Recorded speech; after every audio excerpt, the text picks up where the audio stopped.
Good evening, everyone. My name is Henna, and we're excited to host this super interesting Instagram Live today.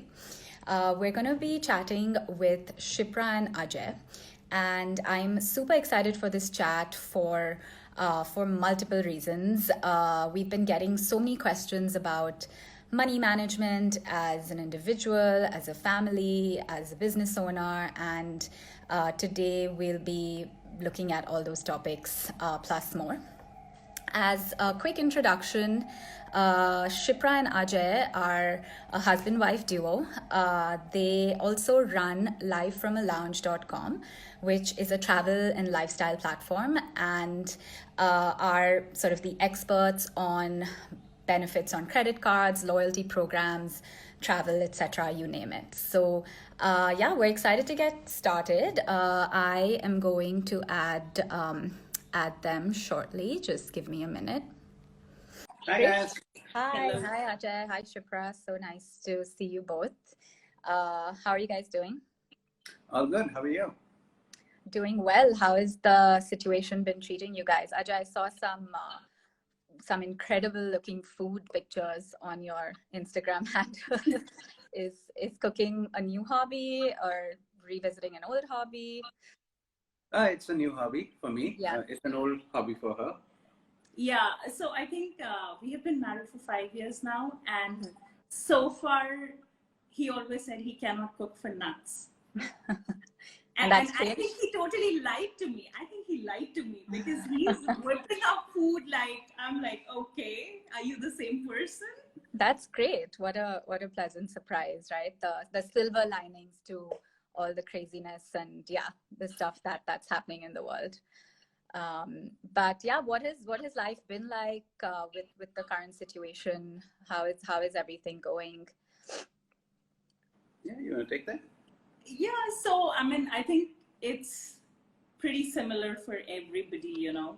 The whole country is in a lockdown. You're confined within a space. A lot of us, like Ajay and myself, we are also working from home. Right.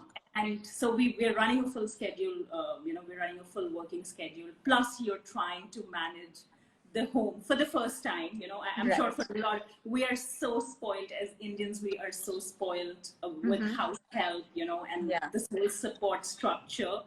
So I really think like this whole lockdown phase for us has been a lot around a little bit of introspection, a lot about forgiving each other actually. So you're like, okay, we're not perfect. We'll get there. We'll find our way. And, really a lot about thinking through things because it's something I don't think you would have ever imagined in your wildest dreams that, you know, this would be something that would happen ever. Right. I think I just want to add there that, I think it's also a period of discovery, it's nobody ever planned to sit at home. Nobody ever planned to sit at home at such short notice, for sure.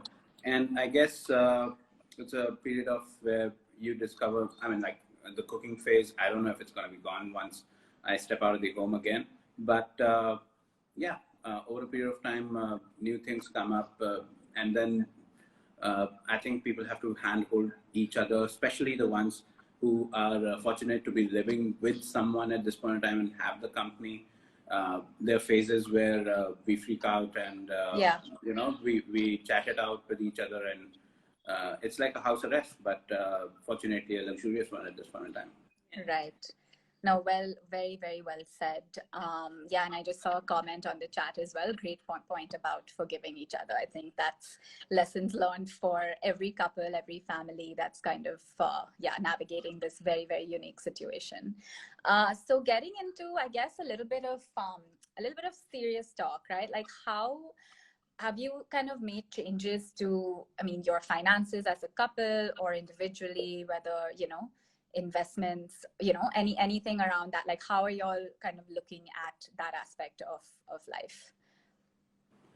So, in terms of making changes to our finances and our expenses, I don't essentially think that that the volume has changed, but I think the spend categories have changed a lot. So for example, we would spend like every other working couple who live in a different city, big city like Mumbai, we would spend a reasonable amount with going out and eating, you know. Right. But I think, but now what's happened is the grocery spends have really increased because you're cooking, you know, and you're cooking like minimum 2 meals a day, and you know, you're on Instagram and you're trying fancy stuff, trying to bake a bread and do stuff like that. So I don't think that there has been a large decrease in spends because the rents are still going to remain the same. The electricity bills have actually gone up, you know. Now, earlier we were spending 10 hours, 11 hours in the office, outside our homes. Now we're sitting inside the home all the time. So utility bills have gone up. So I don't think that, you know, volume-wise, the decrease has come, but I think the spend categories have really moved. Yeah, I think, you know, I have slightly different take, and we keep arguing about this at home as well. The thing simply is, I don't think this is, you know, we might have gone into what I call the ant mode now. You've been saving, and you now kind of rationing it out. But I don't think the impact of this will be seen in 5 days, you know. For every, let's say, one more bout of grocery that you're doing at home, you're not spending money on commuting now. So that gets adjusted that, in time-wise also. And, you know, eating out, going out would have been a massive expense. I would like to believe all disposable expenses are off the table at this point of time. So, you know, the only way you're keeping yourself entertained is, you know, the internet, reading, and the only thing you can buy right now is groceries. You can't, so, you know, so these are some of the things. So I would imagine at the end of the next month, because last month it was still like half and half. I would imagine if this thing pushes through and we kind of see this at the end of next month, we'll be able to cruise, kind of say maybe 15-20% less expenses. But that's not something, it's just the beginning of the month right now, right? So we don't have a solid grip on that number yet. But I imagine the bills should look much lesser at this point of time, you know, going forward. Yeah. Makes sense. Any changes to, I mean, hopefully no long-term investment plan changes, but anything that, you know, portfolio-wise you all are looking at, or kind of just staying put, wait and watch, kind of a holding period mode? Very interesting, because he just sent me a message last night, midnight. I'm an early sleeper, and he just sent me a message saying we have to discuss our investment portfolio. And today morning we were discussing, you know, we had a brief chat. So I mean, the one thing is that I have a financial advisor for my investments. Ajay manages his own investments himself, you know. But he's also a sounding board to me. So a lot of investment decisions that I take, even though I have a financial advisor who I work with very closely, I usually use him as a sounding board. For me, so both our strategies are always slightly different, you know. So for me right now, I am not in a rush. I have a slightly longer term view. I am not going to do away with my SIPs and my regular investment plans. They just go as per whatever is the monthly cycle. I think the one thing that I have recently started taking interest in is stocks, and seeing if I can leverage some stock, you know, which currently, because the market is in such a haze, and that is something that he's really helping me out with to understand better. So that is what I'm thinking. I don't know what you're thinking. I think, you know, the only thing I have to add to there is, and this is a conversation that just started today, so my thoughts on that as somebody who's worked in the financial space for a very long time, I think, is, you know, the world's going to be a little bit more risky at this point in time. So, and this is something perhaps we'll kind of try and get Shipra to do. If it works or not, don't hold me to it. But I'm trying to talk her into switching some of her more risky investments, like small cap mutual funds, perhaps, into more, you know, a little bit more mid or larger cap portfolios. So I'm not saying take out that you've already invested. I'm just saying, you know, reassess that amount and perhaps start putting into a large cap portfolio. Because I think when the markets start bouncing back, your first stage of recovery will obviously be the blue chips. It's not going to be the 350 to 500 number market cap stocks. So that's a conversation we just started.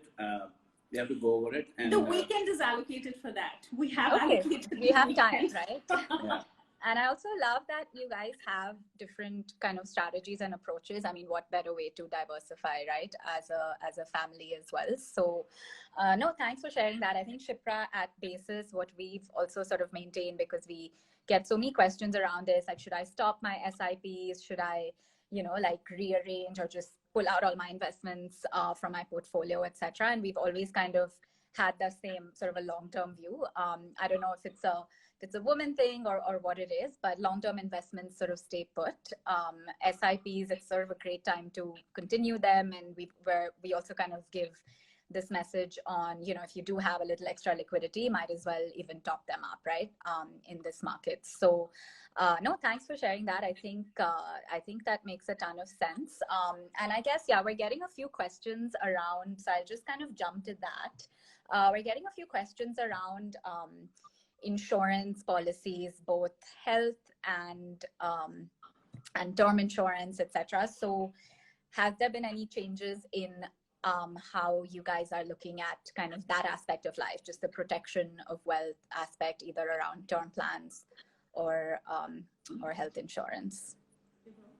Yeah, I think, you know, we are in a holding pattern there at this point of time. Whatever we have, we're not assessing anything new at this point of time. I think term plans are a long-term decision, so nothing that needs to be taken on a knee-jerk basis.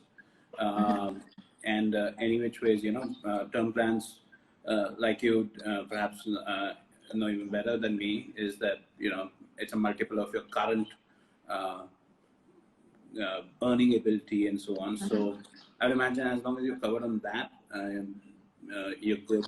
Of course, let's get out of this situation and then we see, you know, if we need to double down on that or how does this go. So that's something that it's at the back of the mind, but it's not something that we really kind of, you know, said, oh, let's go shopping today. And in terms of medical / health insurance, I think we both have our individual covers and, you know, we're adequately covered there at this point of time. And if we need more, we don't know, and hopefully not, but we keep, you know, increasing the amounts anyways, every renewal cycles, you know, so top up another 2 lakhs or 3 lakhs, depending on how the no claim bonuses look and so on. So, yeah, that's the current situation. I think you have anything to add there? No, you know, Hina, the one thing that I have lately started thinking a lot about is legacy planning and writing a will. Okay. Because I think that this is not common knowledge, but, you know, as per the Hindu Marriage Act, if a married woman does not write her will and something happens to her, the way your assets are passed on is to your husband and then to your kids, if you don't have kids, to your in-laws, and then your parents come last in that, in the, what do you say, inheritance, you know, in the whole ladder tree of inheritance. And this is something that I started reading a few months ago. I actually never really, I still have not got down to writing it, but with this whole volatile situation in place, like, I think as a woman, one of my priorities is going to be to put a will down and, you know, segregate it very clearly. So that's something that I have been thinking about a lot. No, very interesting. Not an answer I was expecting, but I think important enough to think about. No, thanks for sharing that. There's definitely something I learned just now. I know you guys mentioned, I mean, this very morning or late last night, you all were starting to discuss, you know, the money situation or need for any changes, etc. How often do you think couples should have chats like that? Or do you guys follow anything, or is it more like situation based? So we work like this, you know, we have like a common house account that we discuss, you know, an expense account that we kind of briefly discuss every month. And then both of us maintain our own individual investment portfolios, you know, and to be honest, it's not something that we discuss every month or every quarter. It's more on a need basis, you know. So when I need, or if I want to learn something new, he's definitely more knowledgeable than me, and I'm a very good learner.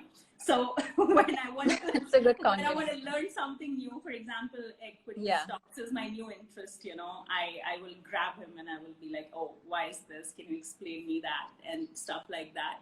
But other than that, it's not like something that we have, this whole situation has, you know, it's not something that our approach has changed to it. We've just become more prudent about it. You know, you've just become more prudent about it, that, oh, okay, this is the situation, you know, you've got money. Also, we're in such a volatile situation that, you know, fixed income, our jobs, you don't know whether your job is secure or for how long it's secure. So the whole emergency fund, okay, fortunately, we both have it, you know, we've got our own individuals one. We've got one for the house as well. We also maintain a common one, you know. So we're kind of sorted over there, but we really reviewed the plan once and then we were like, okay, it looks good for some time. You know, we'll see where we get. I think just one more small thing to add there. Long back, we made this equation amongst ourselves. We've set a bar, anything that we kind of want to purchase beyond that level. We sort of take a little dipstick with the other person. Basically, if I have to buy something worth, even let's say 5,000 rupees, and you know, I'll so that bar is very low, by the way. We've never gone. It's 2,000 rupees. It's 2,000 rupees. I sometimes when I'm traveling, I find myself calling her often. And so But it's just to kind of get a sanity check on, you know, what we're doing. Sometimes you can get carried away, and then hopefully, if it's not necessary or it's, I mean, we all have our things we want list, but if it's not necessary sometimes, or sometimes, you know, you need someone to keep between ourselves, we kind of do that sanity check. Yeah, and I just declined his request to buy a griller, which was the $2,400 last week. Wow, so he's still holding it against me. Maybe now it's with sandwiches. With the cooking as a new hobby, you're missing out on some yummy sandwiches, grilled sandwiches. Yeah, but you see, when he cooks, I need to clean, and it's a mess to clean that thing. No, okay, so we have just a couple of fun questions, guys. So one is around I think someone asked this question on the chat just now from I think Shrimohi. So she says, what are your travel plans post this lockdown? And we all know y'all are avid travelers. What's the plan post all the bans that are lifted in the world? Oh, okay. So let me tell you the plan that we just canceled, because the long weekend, it was the Good Friday long weekend, and we just canceled Jaipur, you know. And it had been on in our list for quite. It's one of those cities we like to go back to, and we go back every year. So that one got cancelled. But what is the plan? I don't think there's a plan. Just one time we're just thinking of that, because you know, it's after a very long time that I don't think I have any flights booked at this point of time. There's zero. You know, there were obviously these two for the upcoming weekend, which we cancelled, obviously. But even otherwise, personally, I buy my work tickets more last minute. So luckily, there was nothing to cancel. But so we'll see. You know, I don't think the situation is gonna get. I mean, the situation is gonna get better thanks to social distancing and all the measures we have. But you know, I don't think I really wanna be on a plane or be outdoorsy at this point in time till we really have the confidence that you know, you're not gonna, somebody's gonna touch you and something's gonna happen. So we'll see. Fair enough. Okay. I guess my one of the things I'm curious about, and also for viewers who are watching, Shipra did this incredible chat on credit cards with the Basis community. It's on our YouTube channel if you missed it. But speaking of credit cards, I guess, within the confines of our homes and, some, I guess, restrictions on what we can even buy, how can we still optimize for our credit card points? What are some of the things we can do sitting at home? Yeah, so yes, a lot of opportunity is not there. But having said that, here are a few things that we're continuing to do, and some of it may work for you, may not work for you. You want to assess. So, for example, we're still paying rents, right? And there's a way to pay rent on your credit card, earn points. We are going to continue to do that because it's no hassle. If you are, if you are, we're spending a lot of money on groceries right now. Okay. Yeah. So if you are buying groceries and if you're using Big Bazaar, Flipkart, Amazon, Big Basket, all these, there is a way to optimize credit card points with those purchases. Yeah, well, we just 2 days back, we're getting a lot of these requests, so we wrote up a list on lifeonlounge.com. It's right there on the front page. If you go to like Big Bazaar, how can you get the most points? If you go to Big Basket, how can you get the most value or the most cash back? It's all there. Right. And then to a certain extent, you can also earn points on utility bills, right? So we're doing that. If anybody's shopping for insurance, we're not doing that right now. But if you're doing that, then up to a certain limit, you can also optimize that, and earn points. So while we're not going out of our way to do something, but with whatever daily expenses there are right now, we're just trying to optimize that, put it on the right card that we have. Earn points, earn travel points, and we're also trying to earn points that don't expire on our card right now. That is one priority, because the one thing that happens with credit card points is that they do expire. Most of them do expire. So what we're trying to do is we're trying to earn rewards that don't expire, so that when this whole situation becomes better, and things are back to normal, we know that we can use it and then, start planning our travels with that. Yeah, I think just a couple of things to add there.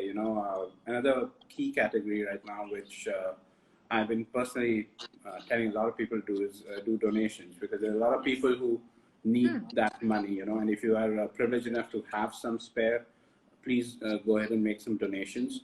And the best part is donations will earn you points as long as you pay with your credit cards, not directly with your net banking or debit cards and so on.